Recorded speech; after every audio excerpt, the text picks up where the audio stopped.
What's up, guys? What do we got today, Sam? We are doing Jeannie C. Riley, Harper Valley P.T.A, which stands for Parent Teacher Association. Yes, and first time that we're doing Jeannie on the channel. But apparently she is pretty renowned in the country music scene. She was the first woman to have one song top the charts for the country music charts and the top of the Billboard music charts. And she was the first woman to do that. So that's pretty impressive. Yeah.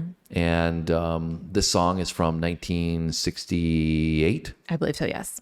And so it's in this era of the 60s that we've dipped our toes into a little bit more. Yeah. But it's been less country, I would say, in the 60s that we've got into. Yeah, no, there hasn't been a ton of it. And this is interesting because this apparently had a lot of impact on societal change in views and was very fitting for the time of women's rights becoming more prevalent and, you know, female empowerment, feminism, all that stuff. Yeah, I mean, I don't particularly like the word feminism all that much personally. I think it's got a little bit of a negative connotation at this point. Yeah, I don't think initially it was, you know, it's changed a lot from its origin. I think for me, there's a difference between women's rights and feminism. But I think that's why there's different waves of feminism, right? Like they'll say like. Yeah, that's valid. Yeah. Feminism in the 60s would have meant a lot different than what it means today. Yes. Right. That's valid. Anyways, yeah, so we don't know specifically why that might be related to this song, like what the impact is. Harper Valley P.T.A. Don't really know how that's going to play out in terms of the women's right aspects, but what we've gathered is that this song was impactful to a degree in the societal norms. So she's a legendary figure, like I said, and I'm excited to check this out because I've never heard her name before. Me either. All right, that makes two of us. Let us know insights down below, guys, because you're fantastic with them.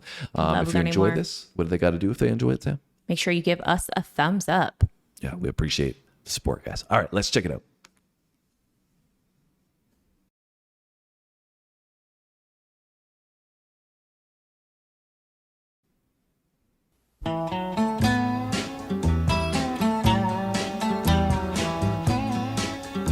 A cute little pink outfit on.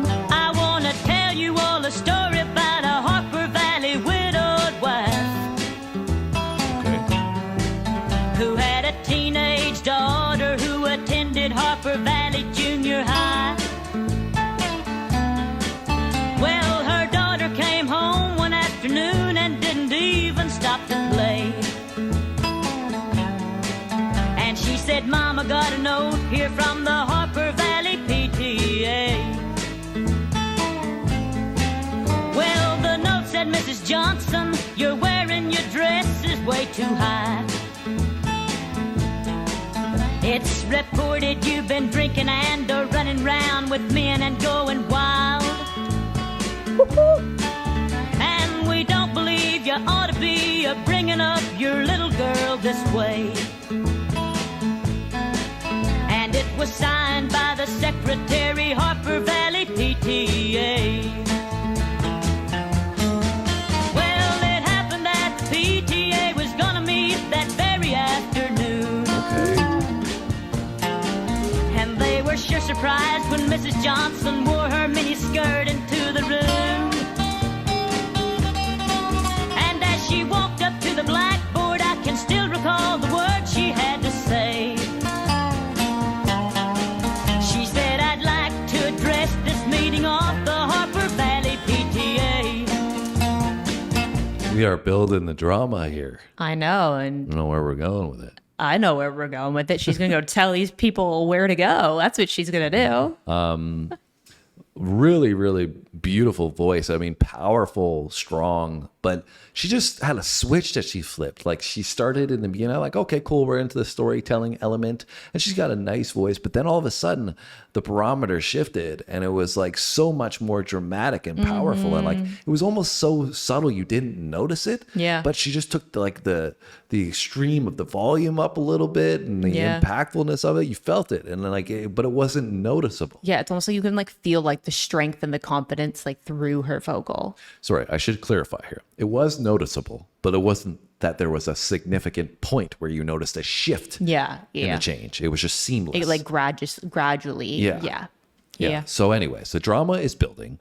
It is. And we've got, so this is interesting, right? Because, you got to put yourself in the mindset of the 60s, the late 60s, how you people dressed, right? How the expectations were for women.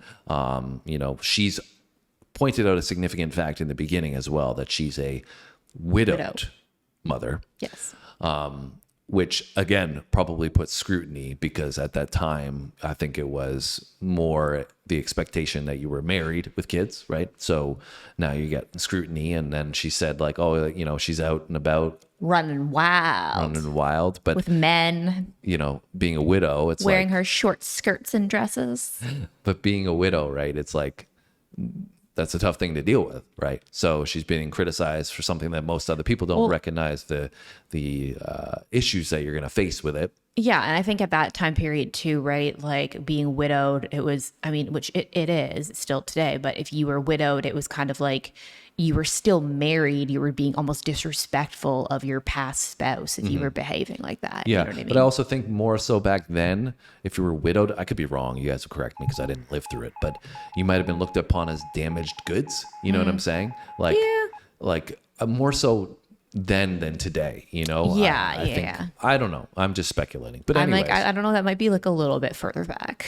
Like if we're talking like, I feel like a long time ago. I don't know about that, Sam. Like women's rights was not a thing until we get into this time period. Yeah. So I think it feels like a long time ago. Also at one point, like I don't think it was acceptable to remarry after being widowed, but I don't know when that shifted.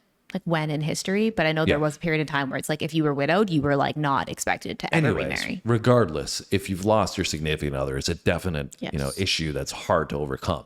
So in light of this spitefulness, I think maybe we'll get some of that coming back to rebuttal, right? It's like you guys are criticizing me, But nobody's perfect, and who are you to judge me? Exactly. Yeah, it's so coming. She's great though. She's really great, and so I'm going to shut up and we're going to get back into I also love her dress. Let's go. And it was signed by the secretary, Harper Valley P.T.A. Well, it happened that the P.T.A. was gonna meet that very afternoon. And they were sure surprised when Mrs. Johnson wore her mini skirt into the room. You go, girl.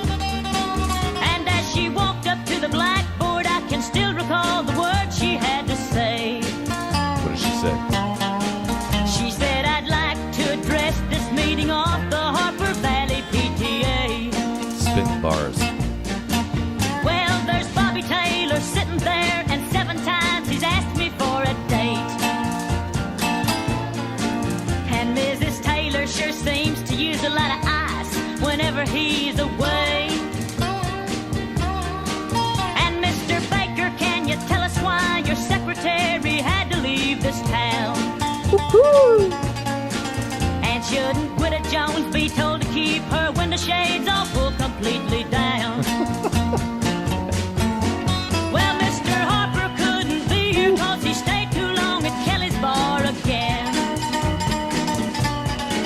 And if you'll smell Shirley Thompson's breath, you'll find she's had a little nip of gin. And then you have the nerve to tell me you think that as a mother I'm not fit. She's fired. Well, this is just a little Peyton place, and you're all Harper Valley hypocrites. No, I wouldn't put you on because it really did. It happened just this way. The day my mama socked it to the Harper Valley P.T.A. The day my mama socked it to the Harper Valley P.T.A. Sheesh. She crushed that. Yeah, That she was so did. good. So much fire. She just like draws you in so much with from her that storytelling ability. Yeah. Great. Clarity's fantastic in the voice. Powerful, strong, like we said, but it just kept building the power with the drama, which is a part of that storytelling that she was emoting through the vocal. And Also, obviously, I know she didn't write this song, but her songwriting is just so good with this as well. yeah, it was great. I A nice little twist there at the end. It's song was about her mama. Yeah. And I just loved the build in her vocal. That's really what stood out to me is like it was so subtle, but it was so powerful at the same time. Yep. Really, really beautifully done. And I feel like she just like, I mean, obviously we're watching her too in this Yeah. video, but she just like oozed confidence Yeah. in this vocal performance. yeah, also, I don't know if this was live. I mean, I don't know if this is just a music video that they did, right? Yeah. Where they like an overlay. overlaid Yeah. the performance. But if it was live, that was also really impressive. The clarity that we talked about with her vocal. And yeah, I mean, going on what we were talking about earlier, because we referenced where we were going to go with it when that drama was building, I think we were heading in the right spot with our thoughts of the critiquing of somebody being in the position that they're in. And then, everybody has their own skeletons in their closet that they should be dealing with first. She's a very observant person to notice all of these things. Yeah. So I think we talked about in the beginning, right? Drawing awareness to societal issues, right? Of how the expectations of women might have been, or what the expectations of women might have been. I mean, personally, I don't think it's great if, you're a parent that you're going out and doing crazy stuff with a bunch of different dudes and Being wild. you're bringing all these dudes around your daughter. It's probably not a great look if she's a young girl. But I think the point to drive home is like, let's not all judge each other about all these different things. If you're noticing somebody has a problem, right? Like she pointed at all these problems with these different people, but apparently nobody was talking about it. Yeah. Right. So I think the main point to drive home is, we all got issues. We all got to talk about them. We all got to deal with them. And don't let's not just judge people. other people. Yeah. I also feel like a lot of the earlier on country that we've done, especially with the female vocalists, it's really great because I feel like the instrumentation is pretty like bare bones in a lot of it. It's a lot more like subtle, and it's just the vocal performances that really stand out, which is cool to see how country kind of developed from that being so focused on the vocals and the storytelling in the beginning. Yeah, I mean, it's so interesting as we travel back and do some of these country songs, the focus on the delivery that's very much transitioned into hip hop now, right? Like she was dropping literally bars, she was dropping rhymes. She was dropping like going at somebody, it's like this where Diss track. hip hop has grown its roots from is embedded in something like this from the 1960s, which you would never, ever, right? Like you would talk to somebody nowadays and be like, did you know that Jeannie C the country artist from the 60s, actually bars. had like a diss track, and people would be like, what are you talking about? And people like to, blur these lines. We talked about the 60s and the changes and women's rights and all that kind of stuff, but we know that racial issues were prevalent as well and the changes in that dynamic. But like people would never equate this white female country artist from the 60s being relevant to hip hop in 2020. And it is. It's just that we've blurred these lines. Female hip hop artists today wouldn't be doing what they were doing if it wasn't for women like her. Yeah. And even before that, she probably wouldn't be doing what she was doing if there wasn't black blues artists that came before her. So, it's just like we try to segregate and divide each other based on these cultural ideas so much, but we're all really, there's influence of it all. Yeah, as you go feed back each in other. history, it's all come together. Yeah. We just, are divided in different ways. And that was true. And what we were talking about in the song as a whole with the PTA was trying to divide everybody, right? So anyways, guys, I'm going to stop there. I'm not going to go too much deeper. We've already dove deep enough with Jeannie here. And we'd like to check out more, I imagine. I really enjoyed her. I thought she was great. So that makes two of us. And try not to speak for Sam too much, although I do ramble at times. My apologies. But we appreciate your insights down below. Dropping a thumbs up on this video. We appreciate that as well. Make sure you subscribe. Make sure you come back soon. And we'll see you then. Thanks for watching, guys.